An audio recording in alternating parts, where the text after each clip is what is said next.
I'm Janine. This is KUCI 88.9 FM in Irvine, and this is Get the Funk Out.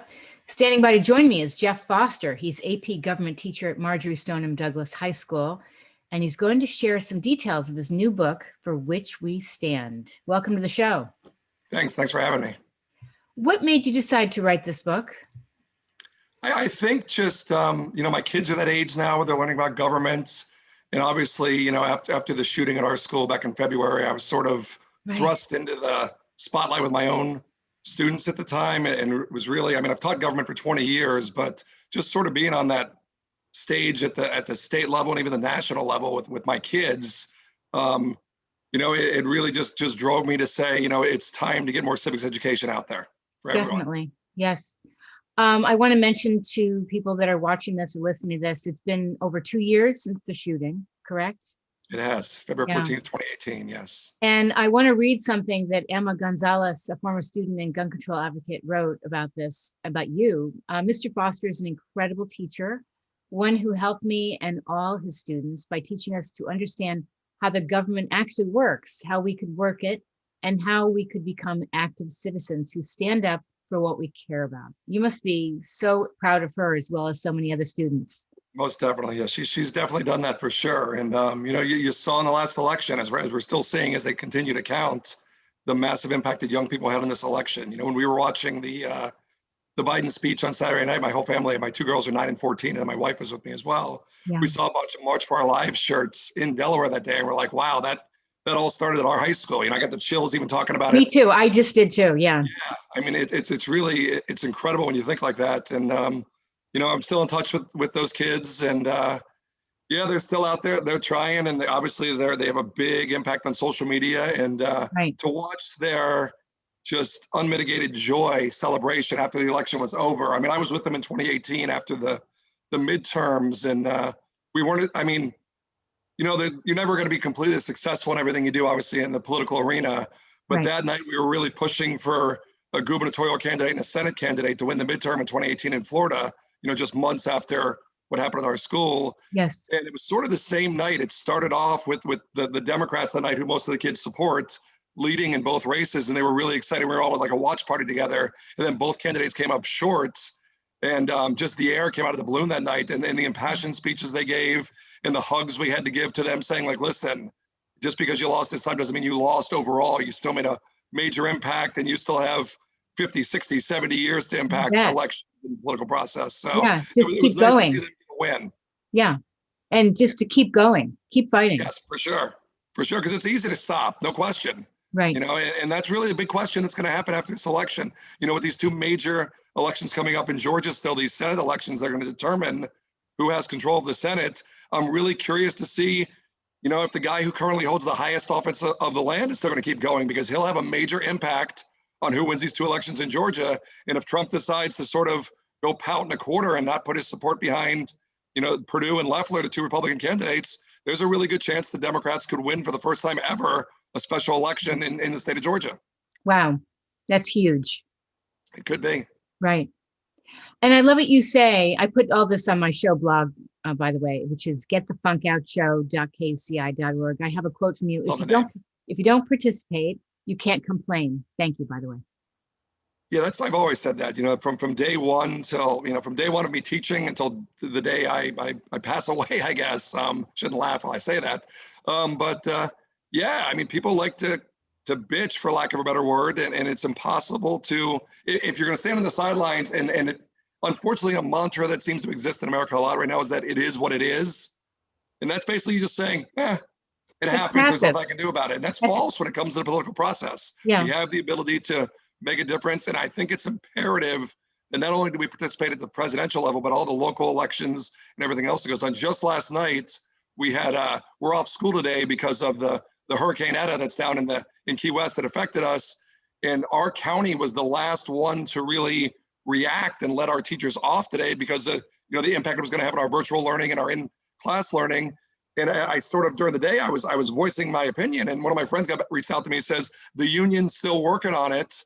And I said, well, they shouldn't have to work on it. It's the right thing to do. But ultimately, they did get through to the powers that be, and we were off today. And, it's important to be safe, obviously, when a hurricane is around. But the fact that again, we didn't stand idly by. We pushed and pushed and pushed as a community to say, what's missing on Monday? We've already had a ridiculously strange year as it is. What's the difference if kids stay home one more day today just to make sure that everybody's safe? And we did have 60-mile-an-hour winds overnight. There have been massive power outages down here. So, they made the right decision. But again, it was us pushing to say, why are we even taking a chance at this point of going into school? And we made our voices heard, and it worked. Good.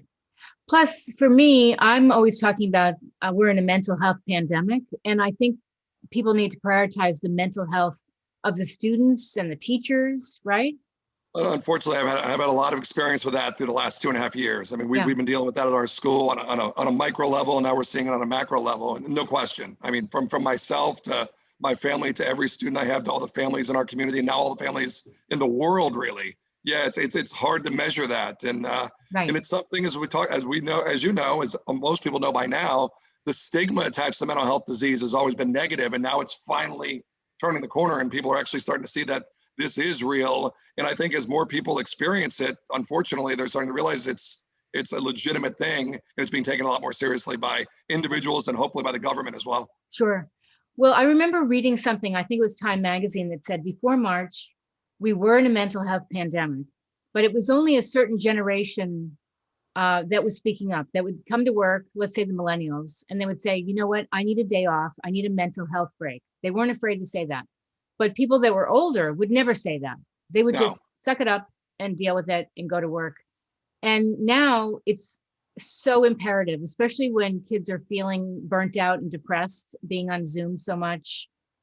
They can't do what they normally do. They've missed out on rituals in life, milestones. It's really hard.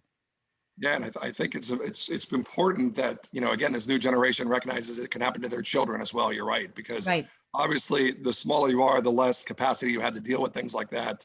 So it really is, the word is imperative for parents to understand that it exists and deal with it at an early age. I mean, for so long, there was a stigma attached to therapy. And now, thankfully, there's a lot of people that are in the public, sphere out there that are actually saying they've gotten better through therapists, and even people that you think are doing great, like a Howard Stern or a Jimmy Fallon or something like that, talk about openly going to therapists. And that's awesome for us as a country, because it shows that, there's a reason those people have degrees and can help us, and we should take advantage of that. You bet. So I want to hold up your book. Yay. For Which We Stand. I wish I had this book when I was younger. Thanks. Because I could not connect to history. I didn't enjoy the way it was taught. It was just, here's your textbook, read the stuff, try to answer these questions, and I would bomb. I couldn't comprehend all this stuff. I love how this book is laid out, the illustrations and everything. Tell me about the process of this.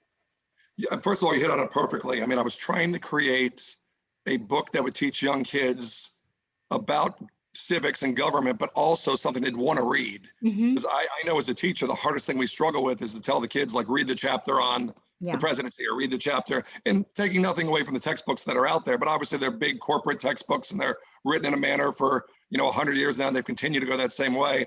Well, this one, when I was asked by Scholastic, the age was perfect, because they said basically elementary school through middle school. But since you've seen it, I think you can say that even adults can definitely get something from this. I'm getting something from it. Yes, absolutely. I didn't learn things the first time out. Yeah. The same thing. It's a great reference book, and it's set up beautifully. And again, the illustrations by Julie McLaughlin and the charts and the infographics are great. And the coolest thing for me as a first-time author was, as I was writing it in my Word document and typing every day on the computer, all I saw was the edits coming back and forth. And to get the copy that you just had in your hand, I got pretty much a 90% version sent to me via, the mail through Scholastic. There was still a few pictures that were missing, but to see it like come alive on the pages was just so exciting. The pride. I was in tears when I saw it, because you go from just this. I can even use the word like binary, just letters and numbers on a page, to this gorgeous illustrated book on civics, and I was so proud of it, and I couldn't wait to share it with my friends and family. And because I kept it pretty secret, it took about 5 months to complete, and only really my family and a few close friends, even colleagues, knew about it. And when it finally debuted on like Amazon, like ready for, I think it was March, but it was going to be ready in September.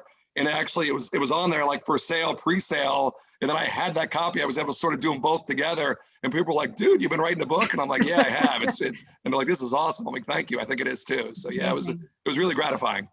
Plus, I'm a visual learner. So in order for me to grasp certain things, I have to kind of see it mapped out. Like, what is it? What is that? You know, that cartoon show about teaching about conjunction junction and Yes, Schoolhouse Rocks. Schoolhouse Rock. Like that Yes. was how I learned. Right. Visual. Yeah. And that's what's been really hard for us as educators right now, is because I mean, I'm teaching virtually right now at my school, and you're right, there's so many kids that are visual learners, and I'm lecturing every day like this, talking to them, and I'm trying to obviously use graphs and charts and Nearpods and PowerPoints and everything else, but it's different because even in school, when I have a, you know, let's say a PowerPoint, I'm doing something, I'm still writing all over the board and I'm still acting things out. And so, I mean, to be able to do that, again, you're right. There's so many different ways to learn that again, that's all new for us too.